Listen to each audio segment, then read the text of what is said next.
সাধারণ মানুষের উপর যখন কোনো অন্যায় অবিচার হয় তখন সেটা পুলিশ দেখে, কিন্তু এখানে দিনে দুপুরে এক এসপিকে গুলি করে মেরে দেওয়া হয়। এখন পুলিশ কি করবে আর খুনটা কে করেছে এটা জানলে তোমাদের হুশ উড়ে যাবে। আমি 100% গ্যারান্টি দিচ্ছি যে তোমরা কেউই গেস করতে পারবে না যে আসল হত্যাকারীটা কে। বলছিলাম শাহিদ কাপুর অভিনীত দেভা মুভিটির কথা। তো কোনো স্পয়লার না দেওয়ার কথা না বাড়িয়ে চলো তাহলে গল্পের গভীরে ঢুকে পড়া যাক। সিনেমাটির শুরুতেই দেখা যায় দেব আম্রে নামক এক পুলিশ অফিসার বাইক নিয়ে যাচ্ছিল। ফোনে কথা বলার সময় সে কাউকে বলছিল আমি কেসটা সমাধান করে ফেলেছি, আমি জানি যে হত্যাকারীটা কে। ঠিক তখনই দেব দুর্ঘটনার শিকার হয়।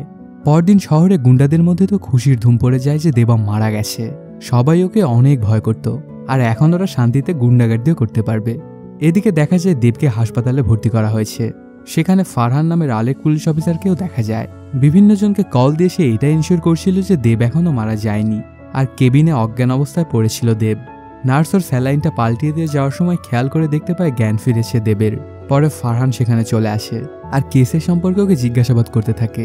আসলে দুর্ঘটনার সময় দেব ফারহানের সাথে কথা বলছিল, কিন্তু এই দুর্ঘটনায় দেব তার মেমোরি হারিয়ে ফেলেছে। ওর কিছুই মনে নেই, এমনকি সে যে কে এটাও না। তখনই কাহিনীটা ফ্ল্যাশব্যাকে চলে যায়। দেখা যায় ফারহানের বিয়ে হচ্ছিল, সেখানে দেব খুব নাচানাচি করছিল। ওরা দুজনে বন্ধু হলেও একদম ভাইয়েরই মতো। আর দেবের ছোট বোনের সাথে বিয়ে দিচ্ছিল ফারহানের। খুব সুন্দরভাবেই হয়ে যায় ওদের বিয়ে। সেখানেই দিয়ার সাথে দেখা হয়ে যায় দেবের। আসলে দিয়া এক কনস্টেবলের মেয়ে, ওকে দেখেই ভালো লেগে যায় দেবের। এদিকে দেখা যায় রাস্তায় চেকিং চলছিল। সেখানে ইনচার্জ রয়েছে রোহান ডিসিলভা নামের এক পুলিশ অফিসার। আসলে শহরের প্রভাত ইয়াদব নামের এক সন্ত্রাসীর ঢোকার কথা টের পেয়েছে পুলিশ, তো ওকে ধরার জন্যই এত কারবার।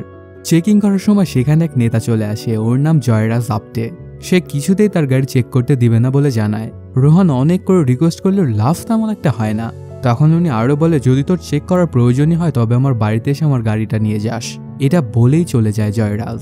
আর পাশ থেকেই সবকিছু দেখে ফেলে দেব। সে আজই এই থানায় নতুন জয়েন করলো। দেখা যায় দেব আর রোহান ছোটবেলার খুব ভালো বন্ধু, একদম ভাইয়ের মতোই। তারপর দেব রোহানকে নিয়ে জয়রাজের বাড়িতে চলে আসে। ওর বাড়িতে আজ একটা পার্টি চলছিল, আসলে জয়রাজের বউয়ের জন্মদিন আজকে। তখন দেব রোহানকে চাবিটা আনতে ভেতরে পাঠিয়ে দেয়। কিছুক্ষণের মধ্যে রোহান চলে আসে, কিন্তু চাবিটা আনতে পারেনি। তারপরেই দেব যায় বাড়ির মধ্যে আর শুরু করে দেয় তাণ্ডব লীলা। এত মানুষও যেন দেবের কাছে কিছুই না। এক নিমিষেই সবাইকেই মেরে দিয়ে চলে আসে জয়রাজের কাছে। তারপর বলতে শুরু করে পুরো রাস্তা তোদের, আর আমরা শুধু একটা চেকিংই করি। সেখানে যদি তুই এসে পাওয়ার দেখাস তবে তোর বাড়িতে এসেও আমাকে সেটাই করা উচিত। তো সময় থাকতে ভালো হয়ে যা। ঠিক তখন একজন চাবিটা এনে দেয় দেবকে, আর সেটা নিয়েই চলে আসে দেব। পরদিন সকালে দেখা যায় থানায় জয়রাজ এসেছে কমপ্লেন করতে, কেন কালকে দেব তার সাথে এমন ব্যবহার করলো। এদিকে ফারহান এসে দেবকে বলে কেন করিস তুই এসব? দেখ তো পত্রিকায় নিউজও ছাপা হয়েছে, পুলিশ নাকি গুন্ডা, আবার এর মধ্যে আমারও নাম আছে। তবে এটা ওরা সবাই মিলে হাসাহাসি করেই উড়িয়ে দেয়। তারপর দেব সেখান থেকে সরাসরি চলে আসে ওই নিউজ চ্যানেলের অফিসে। এসেই একজনকে বেদম মারতে থাকে দেব। ও ভেবেছিল যে হয়তো নিউজটা এই লিখেছে। ঠিক তখনই সেখানে দিয়া এসে পড়ে। আসলে দিয়াই নিউজ চ্যানেলে চাকরি করত, আর দেবের নিউজটাও দিয়াই লিখেছিল। তখন দেব বলে মাফিয়া লেখো আর যাই লেখো আমার কোনো সমস্যা নেই, কিন্তু অন্য কাউকে এর মধ্যে টানিও না। ওনারা আমার মতো না, সবাই সৎ পুলিশ অফিসার। এটা বলেই সেখান থেকে চলে আসে দেব। সেদিন বিকেলবেলায় দেখা যায় প্রভাত ইয়াদবের খোঁজ পেয়েছে পুলিশ। শহর থেকে দূরে একটা বাড়িতে আসে প্রভাত। তো পুলিশ টিম সেখানে এসে পৌঁছে আস্তে আস্তে আগাতে থাকে, আর দেব এখানের উদ্দেশ্যেই রওনা হয়। যেতে যেতে সে ফোনে কথা বলছিল এক পুলিশ অফিসারের সাথে। ঠিক তখনই ফোনের লাইনটা কেন জানি কেটে যায়। তারপর দেব এসে পৌঁছে সেই জায়গায়। ততক্ষণে দুজন পুলিশ ভেতরে ঢুকে গেছে, আর বাকিরাও আগাচ্ছিল সেই দিকেই। ঠিক তখনই হয় ধামাকা। ভেতরে থাকা দুজনই মারা যায়, আর গুরুতর জখম হয় একজন, আর খানিকটা চোট পায় দেব। অন্যদিক দিয়ে পালিয়ে যায় প্রভাতরা। এটাতে দেব অনেক কষ্ট পেয়ে যায় যে ওর চোখের সামনে এই ঘটনা ঘটে গেল, আর কিছুই করতে পারল না সে। যে লোকটা জখম হয়েছিল সে ছিল দিয়ার বাবা। এজন্য কিছুক্ষণের মধ্যে দিয়া চলে আসে হাসপাতালে। তারপর দিয়া দেবকে বলতে থাকে এটা কেমনে সম্ভব। যখনই প্রভাত ইয়াদবকে ধরতে যায় পুলিশ তখনই সে পালিয়ে যায়। আমার তো মনে হয় তোমাদের মধ্যে কেউ ওর খবরই আছে। পুলিশের সকল মুভমেন্ট সম্পর্কে ইয়াদবকে সেই অবগত করে। সেদিন রাত্রেবেলাতেই দেখা যায় দেব আর রোহান বসে এগুলো নিয়েই কথাবার্তা বলছিল। ঠিক তখনই রোহানের বাবা চলে আসে। তিনি দেবকে একদমই পছন্দ করে না, কারণ বাবা চাইতো না যে রোহানও পুলিশ হোক। তিনি চাইতেন রোহান তার ব্যবসা সামলাক। কিন্তু দেবের সাথে থেকে থেকে রোহানও দেবের মতোই হয়ে যাচ্ছে। আর দেব তো পুলিশের চাকরিটা পেয়েছিল নিজের বাবাকে পুলিশে ধরিয়ে দিয়ে। আসলে দেবের বাবা অনেক বড় মাপের একজন সন্ত্রাসী ছিল, কিন্তু বাবার কোনো কথাই গায়ে লাগায় না রোহান। পরদিন সকালবেলাতেই প্রভাত ইয়াদবের খোঁজ আবারও পায় পুলিশ। সাথে সাথে সেই এলাকায় বড়সড় একটা ফোর্স নিয়ে চলে আসে দেব আর রোহান। এখানে এসে ড্রোনের মাধ্যমে ইয়াদবের এক্স্যাক্ট লোকেশনটা ট্র্যাক করা শুরু করে দেয়। খুঁজতে খুঁজতে একটা ঘরের মধ্যে পেয়েও যায় ইয়াদবকে। ওই ড্রোনটা দেখে টের পেয়ে যায় ইয়াদব, এটাতে ড্রোন তার ধ্বংস করে দেয়। তখন পুলিশ ফোর্স যেতে থাকে ইয়াদবকে চারদিক থেকে ঘিরে ফেলতে। ঠিক তখনই সেই এলাকার সব সাধারণ মানুষ কেন জানি পুলিশের ওপর অ্যাটাক করে বসে। পুলিশ তো কিছুই বুঝে উঠতে পারে না যে হচ্ছেটা কি। এদিক দিয়ে ইয়াদব পালিয়ে বের হয়ে আসে আর একটা ধামাকা করেই যেতে থাকে। এই ব্যাপারটা দেখে ফেলে রোহান আর ইয়াদবকে পিছা করতে শুরু করে দেয়। আর এই পাশে ফাইট করছিল দেব, সবাইকে কুত্তা মারা মারতে থাকে সে। এতজন মানুষও যেন ওর কাছে কিছুই না। এদিকে রোহান পেয়ে যায় ইয়াদবকে, শুরু হয়ে যায় ওদের মধ্যে তুমুল মারামারি। কিন্তু কোনোভাবেই রোহান ইয়াদবের সাথে পেরে উঠছিল না। এক পর্যায়ে রোহানকে ধরাশায়ী করে ফেলে ইয়াদব। এবার ওর মাথায় বন্দুক তাক করে। ঠিক তখনই দেব পেছন থেকে গুলি করে ইয়াদবের মাথায়। মারা যায় ইয়াদব। তখন দেব বলে, একে আমি না তুই মেরেছিস, এটাই জানবে বাকি সবাই। এতে তোর বদমেজাজি বাপও তোকে বাহবা দিবে। এগুলো শুনে প্রথমে কোনোভাবেই রাজি হয় না রোহান, কিন্তু অনেক করে বলার পরেও রাজি হয়ে যায়। পরদিনই একটা পার্টি রাখা হয়। সেখানে রোহানের বাবা খুব গর্বের সাথে বলে তার ছেলের সম্পর্কে। এটা দেখে অনেক ভালো লাগে দেবের। এটা এক প্রকার রিভেঞ্জ রোহানের বাবার বিরুদ্ধে। পার্টি চলতে থাকলে হঠাৎই রোহান তার প্রেমিকা রেবিকাকে বিয়ে করার জন্য প্রপোজ করে। রেবেকাও খুশি খুশি হ্যাঁ করে দেয়। খুব সুন্দরভাবে শেষ হয়ে যায় ওদের পার্টিটা। কিছুদিন পরে রোহানকে তার বীরতার জন্য গ্যালাট্রি অ্যাওয়ার্ড দেওয়া হয়। তারপর রোহান দু কথা বলতে থাকে, এই অ্যাওয়ার্ড আমি পেয়েছি মানুষকে মারার জন্য। যদিও মানুষ মারা ঠিক না, তারপরেও কোনো কোনো ক্ষেত্রে মারার প্রয়োজন পড়ে যায়। আমি সবসময় আমার ডিউটিটাকেই প্রায়োরিটি বেশি দিয়েছি। এটুকু বলতেই হঠাৎ একটা গুলি এসে সোজা সোহানের হার্ট ছিদ্র করে দেয়। এখান থেকে কাহিনীটা প্রেজেন্ট টাইমে চলে আসে। ফারহান কাহিনীটা বলছিল দেবকে। তারপর ওরা গাড়ি করে যাওয়ার সময় বোনের একটা কল আসলে কথা বলে দেব। ওকে বাড়িতে নামিয়ে দিয়ে আসার সময় একটা পেন ড্রাইভ দেয় দেবকে। এটাতে রোহান হত্যার কেসের ফাইন্ডিংস আছে, যেটা ইনভেস্টিগেট করতে গিয়েই তোর অ্যাক্সিডেন্টটা হয়ে গিয়েছিল।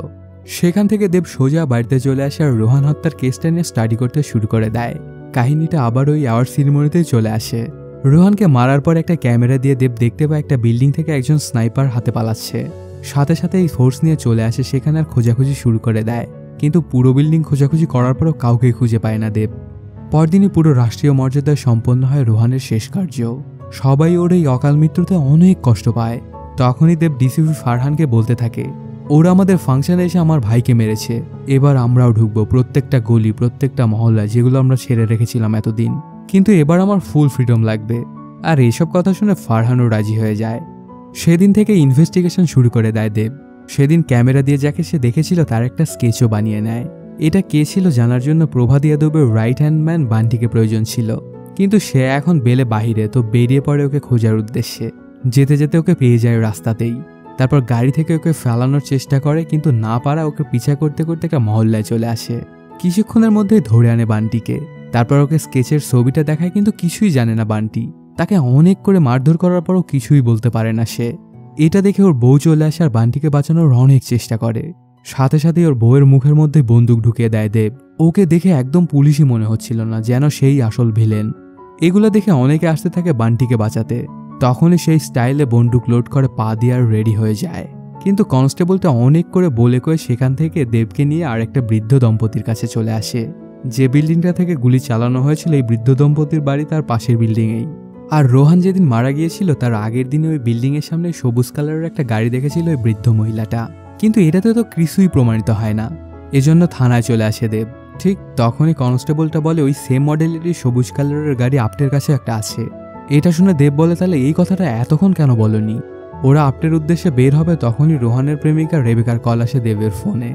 রেবেকা বলে, তোমার সাথে আমার কিছু জরুরি কথা আছে রোহানকে নিয়ে। তারপর একটা হোটেলের রুম নাম্বার দিয়ে সেখানে আসতে বলে দেবকে। এদিকে দেখা যায় জয়রাজ আপটের একটা সমাবেশ হচ্ছিল, সেখানেই চলে আসে দেব। কনস্টেবলকে পাঠায় আপটেকে ডেকে দেওয়ার জন্য, কিন্তু ওর সেক্রেটারি বলে এখন সম্ভব না, এখন বস অনেক বিজি, আপনারা বিকালে আইসেন। এটা এসে যখন দেবকে কনস্টেবলটা বলে সে তো একদম পাগলা হয়ে যায় আর একটা হ্যান্ড মাইক নিয়ে আপটেকে এটা ওটা বলতে শুরু করে দেয়। সাথে খারাপ খারাপ অঙ্গভঙ্গি করতে থাকে। পরে গাড়ির সাথে একটা কাগজ লাগিয়ে দিয়ে চলে আসে দেব। সেদিন সন্ধ্যার সময় ফারহানের ডাকে আসে দেব। আপটের সমাবেশে গিয়ে ওইসব কর্মকাণ্ড করায় দেবের উপর অনেক রাগ দেখায় ফারহান। ওর এসব কাজের জন্য উপর থেকে অনেক চাপ আসছিল। আপটে তো চায় যে তোকে সাসপেন্ড করতে। এবার মনে হয় আমিও তোকে আর বাঁচাতে পারবো না। কিন্তু দেব বলে, রোহানের খুনিকে খুঁজে বের করতে হলে আমার যেগুলো করতে হবে আমি সবগুলো করব। আমি চাকরির পরোয়া করি না, থাকলে থাকবে আর না থাকলে আলবিদা। এটা বলেই সেখান থেকে বাইক নিয়ে চলে যায় দেব। 50 মিনিট পরে ফারহানকে কল দিয়ে জানায় কেস সলভ করে ফেলেছি, কে হত্যা করেছে আমি জানি। এটা বলতে বলতেই অ্যাক্সিডেন্ট হয়ে যায় দেবের। এতটুকু বলেই থামে ফারহান। তুই যেহেতু এই কেসটা একবার সলভ করেছিলি তো তুই আবারও পারবি, তুই তো শুধু তোর মেমোরি হারিয়েছিস, তোর মস্তিষ্ক না। কিন্তু কোনোভাবেই দেব বুঝতে পারছিল না যে সে কিভাবে এই কেসটা সমাধান করবে। তারপর ফারহান এসে দেবকে তার বাড়ির সামনে নামিয়ে দিয়েই চলে যায়। ঠিক তখনই দুজন লোক আসে একটা অ্যাড্রেস জানতে, আর আচমকাই দেবকে অ্যাটাক করে বসে। দেব কিছু বুঝে ওঠার আগেই ওদেরকে মারা শুরু করে দেয়। দেবের হাত পা যেন একা একাই চলছিল। পরক্ষণে আরও লোকজন আসে ওকে মারার জন্য। আসলে বান্টির বইয়ের সাথে সেদিন দেব ওইরকম ব্যবহার করার জন্য এরা ওকে অ্যাটাক করছে। ঠিক তখনই দেব আবারও সেই স্টাইলে পা দিয়ে বন্দুক লোড করে রেডি হয়ে যায়। এটা দেখে এবারকার মতো ওরা চলে যায়, আর যেতে যেতে বলে যে আমার বইয়ের সাথে ওইগুলো তুই ঠিক করিসনি, তোকে এটা সুদ-সহ পরিশোধ করতে হবে। বাসায় এসে দেব তো অনেক চিন্তায় পড়ে যায়, কিভাবে সেই কেসটা সমাধান করবে কিছুই বুঝে উঠতে পারছিল না। তখনই দিয়া দেখা করতে আসে দেবের সাথে। যদিও দেবের কিছুই মনে পড়ছিল না দিয়ার সম্পর্কে, তারপরেও তার সাথে অভিনয় চালিয়ে যায়। দেব যে তার মেমোরি হারিয়ে ফেলেছে এটা দেব, ফারহান আর ডাক্তার ছাড়া কেউই জানতো না। দিয়ার থেকে সে জানতে পারে ওর অ্যাক্সিডেন্টের আগে দিয়ার সাথে ওর কথা বলা বা দেখা কিছুই হয়নি। তাহলে মধ্যের ওই 20 মিনিট সে কোথায় গিয়েছিল? পরদিন সকালে দেবের অ্যাপয়েন্টমেন্ট ছিল সাইকিয়াট্রিস্টের সাথে। সেখানে গেলে ডাক্তার জানায় তোমার মেমোরি হয়তো বা সময়ের সাথে সাথে আবারও চলে আসবে। দুর্ঘটনার আগের দেব আর এখনকার দেব এক নয়। সেটা যদি দেব এ হয় তবে তুমি হলো দেব বি। তবে দেব এর শারীরিক সবকিছু তোমার পেশেও মনে রেখেছে, একটু সময় দাও, সবকিছু ঠিকঠাক হয়ে যাবে। সেখান থেকে দেব চলে আসে থানায়। ওকে ইউনিফর্মে দেখে তো সবাই অবাক হয়ে যায়, কারণ দেব কখনোই ইউনিফর্ম পরতো না। তারপর কেসটা নিয়ে আলোচনা করার সময় দেশের সবচেয়ে ভালো স্নাইপার ব্যবহার করে গুন্ডাকে ডাকতে বলে দেয় দেব। তারপর পরে চলে আসে কোর্টে। বান্টির বইয়ের মুখে বন্দুক ঢুকে ভয় দেখানোর জন্য কেস করেছিল সে। কোর্টে আসার পরে দেবকে জিজ্ঞাসা হয় যে সে মহিলাটাকে চিনে কিনা, কিন্তু সে জানায় না আমি চিনি না, এনাকে তো আমি কোনোদিন দেখিইনি। তখন কোর্টে সেই দিনের করা একটা ভিডিও দেখানো হয়। সেখানে সাফ সাফ দেখা যাচ্ছিল যে দেবের বিরুদ্ধে যেসব আরোপ লাগানো হয়েছে সবকিছুই সত্য। তখন দেবের উকিল জজের থেকে কিছুদিনের সময় চায়, কারণ দুর্ঘটনা থেকে দেব এখনও পুরোপুরি সুস্থ হয়নি। তো জাজের অবস্থা বিবেচনা করে দেবকে 2 মাসের সময় দিয়ে দেয়। সেখান থেকে দেব সোজা চলে আসে তার ফোন নিতে। দোকানদার আগামীকালকে দিতে চাইলে তাকে মেরে আজই ফোনটা নিয়ে নেয়। ফোনের ভিতরে ঢুকে দিয়ার সাথে কাটানো ক্লোজ কিছু মুহূর্তের ছবি দেখতে পায় দেব। হঠাৎই দেব খেয়াল করে রাস্তা দিয়ে একটা নীল রঙের গাড়ি যাচ্ছে, কিন্তু সেটা যখন হলুদ লাইটের নিচে দিয়ে যাচ্ছিল তখন গাড়িটা সবুজ দেখতে মনে হচ্ছিল। এটাতে দেব বুঝতে পারে যে ওই বৃদ্ধ মহিলাটা যে গাড়িটা দেখেছিল সেটা আসলে নীল গাড়ি, কারণ ওই গাড়িটা যেখানে পার্ক করা ছিল সেখানে একটা হলুদ লাইটও ছিল। মানে এতদিন ওরা ভুল কারকে ফলো করছিল। ঠিক তখনই ওরা একজনের খোঁজ পেয়ে যায় আর সেদিকেই যেতে থাকে। কিছুক্ষণের মধ্যে চলে আসে সেই জায়গায়। আস্তে আস্তে ঘরের মধ্যে গিয়ে সবাইকেই ধরে ফেলে, কিন্তু মেইন লোকটা সেখান থেকে পালিয়ে যায়। ওকে পিছা করতে থাকে দেব আর একটা লেডি কনস্টেবল। ওই লোকটা বোর্ডটা নিয়ে পালিয়ে যেতে থাকলেও কেন জানি দেব গুলি চালাচ্ছিল না। তখন মেয়ে কনস্টেবলটা গুলি চালিয়ে ধরে ফেলে লোকটাকে। আসলে নি ইয়াদবের ডান হাত মান্দার। ওকে গুলি করা এখন সে আইসিইউতে। ওর জ্ঞান ফিরলেই জানা যাবে যে পুলিশ থেকে কে খবর পারাপার করতো ইয়াদবকে।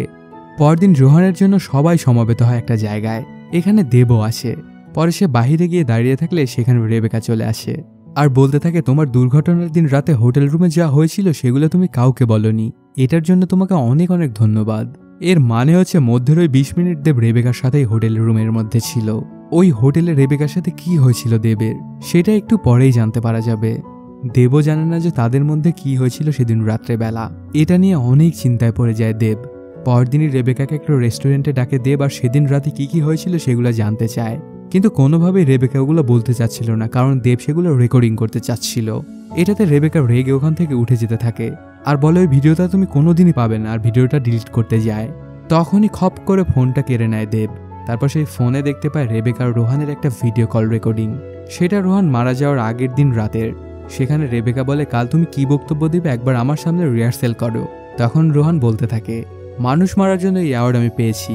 আমি সবসময় আমার ডিউটিকে সবার উপরে রাখতাম, কিন্তু এবার আমার বন্ধুকে উপরে রাখবো। আসলে ইয়াদবকে আমি মারিনি, ওকে মেরেছে আমার বন্ধু, আমার ভাই দেব। তো এটা তোর অ্যাওয়ার্ড, তুই এটা ডিজার্ভ করিস দেব। এগুলো দেখে দেব বুঝে যায় যে ডিপার্টমেন্টে কেউ আছে যে আমাকে অ্যাওয়ার্ড পাওয়াটা দেখতে চায় না, আর সে কোনোভাবে জেনে গিয়েছিল রোহানের প্ল্যান আর ওকে মেরে দিয়েছে। এদিকে দেশের নাম্বার 1 স্নাইপার গুন্ডাকে ডাকা হয় ক্রাইম সিনে।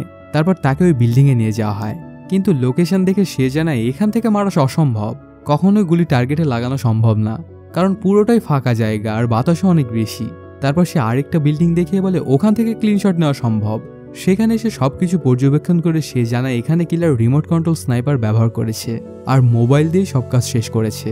তো মারার সময় ওকে এখানে উপস্থিত থাকতেও হয়নি। তাহলে ওই বিল্ডিংয়ে যে লোকটা দেখেছিল দেব তার কি? তখন ওই ক্যামেরাটাই আনা হয়, কিন্তু দেখা যায় ওই ক্যামেরা দিয়ে তো এত দূরে কিছুই দেখা যাচ্ছিল না। তাহলে সেদিন দেব কিভাবে দেখেছিল? পরদিন সকালবেলাতেই পুলিশ কমিশনার এসে দেবকে আচ্ছা হারে ঝাড়তে থাকে, কারণ এতদিন হয়ে গেল আর কিছুই সে খুঁজে পায়নি এখনো। তারপর জানতে পারে দেবের মেমোরি চলে গেছে। পরে কেসটা দেবের থেকে নিয়ে আরেকজনকে দিয়ে দেয়, আর আগামী 48 ঘন্টার মধ্যে এই কেসের সম্পর্কিত সকল ডকুমেন্ট ওকে দিয়ে দিতে বলে। সেখান থেকে সোজাসুজি দেব চলে আসে মান্দারের সাথে দেখা করতে। তখন মান্দার যেন ওই খবরের কানেকশন ডাইরেক্ট ইয়াদবের সাথে ছিল। ওর আসল নাম তো জানি না, কিন্তু ওকে ভুল নামে ডাকতো ইয়াদব। তখন দেব আসে ফরেন্সিক ডিপার্টমেন্টে ইয়াদবের ফোনের কল লিস্টের কপি নিতে। তখন জানতে পারে প্রত্যেকটা অপারেশনের আগে বুলের নাম্বার থেকে ইয়াদবের নাম্বারে কল যেত, শুধুমাত্র শেষের অপারেশনটা ছাড়া। তারপর বাড়িতে এসে সবকিছু ঘাটাঘাটি করতে থাকে দেব। পুরো 48 ঘন্টায় সে এভাবেই কাটিয়ে দেয়। তারপর ফারহানের কাছে এসে বলে কেস সলভড। গত 48 ঘন্টায় আমি যা যা পেয়েছি সবকিছু আছে এই ফাইলের মধ্যে। আসলে এতদিন ধরে যে বুলকে ওরা সবাই মিলে খুঁজছিল সেটা অন্য কেউ না, দেব নিজেই। সেই ইয়াদবকে কল দিয়ে সবকিছু জানাতো। আসলে রোহান এই সত্যটা জেনে গিয়েছিল যে দেবই আসলে বুল। তখন দেব বলে, আমি তো তোর মতো বড় ঘরের ছেলে না, তো কখনোই পেট ভরে খাবার আমি পেতাম না। একদিন বাড়িতে মিষ্টি দিয়ে যে একটা লোক, পেটে ক্ষুধার জ্বালা আমি পুরোটাই খেয়ে ফেলি। এই জন্য বাবা বাড়িতে ফিরে আমাকে বেধম মার দেয়। তারপর আমি হাসপাতালে যাই, সেখানেই দেখা হয়ে যায় প্রভাত দাদার সাথে।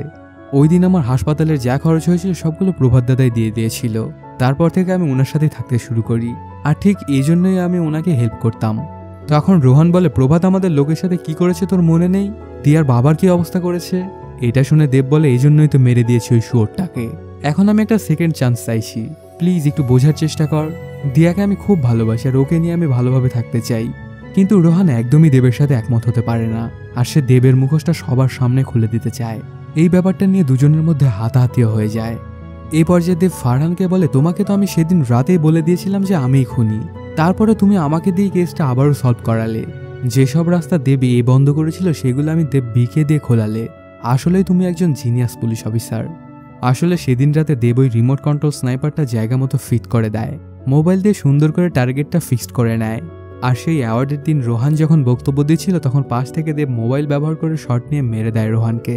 তারপর স্নাইপারটা সে তার নিজের বাড়িতে বিভিন্ন জিনিসপত্রের সাথে লুকিয়ে ফেলে, আর ইচ্ছে করেই পুরো কেসটাকে ঘোলাটে করতে থাকে দেব। ওই বিল্ডিংয়ে কোনো মানুষ না দেখেই বলে মানুষ দেখেছে সে। তারপর প্রভাতের লোকদের দিকে তীর ছড়ে। ওর একটাই চাওয়া পাওয়া ছিল যে সে যেন ধরা না পড়ে যায়। অ্যাক্সিডেন্টের রাতে রেবেকা যখন দেবকে ডেকে রোহানের সেই ডেমো স্পিচটা দেখায়, এটাতে দেব বুঝতে পারে সে কত বড় ভুল করে ফেলেছে। ভাইয়ের মতো বন্ধুটাকে সে ভুল বুঝে মেরে ফেলেছে। এই জন্যই সে ফারহানকে কল দিয়ে সবকিছু বলে দেয় যে আমিই রোহানের খুনি। তারপর পরে ওর অ্যাক্সিডেন্টটা হয়ে যায়। যখন ফারহান ওকে ধরতে যাবে তখন বলে, আমি আগে একটু দিয়ার সাথে দেখা করতে চাই। তখন গিয়ে দিয়াকে সবকিছু খুলে বলে। তারপর দিয়া ওর নামের নিউজটা সবার আগেই করে। 6 মাস পরের কথা, জেলের ভেতরে কয়েদিরা সিগারেট খাচ্ছিল।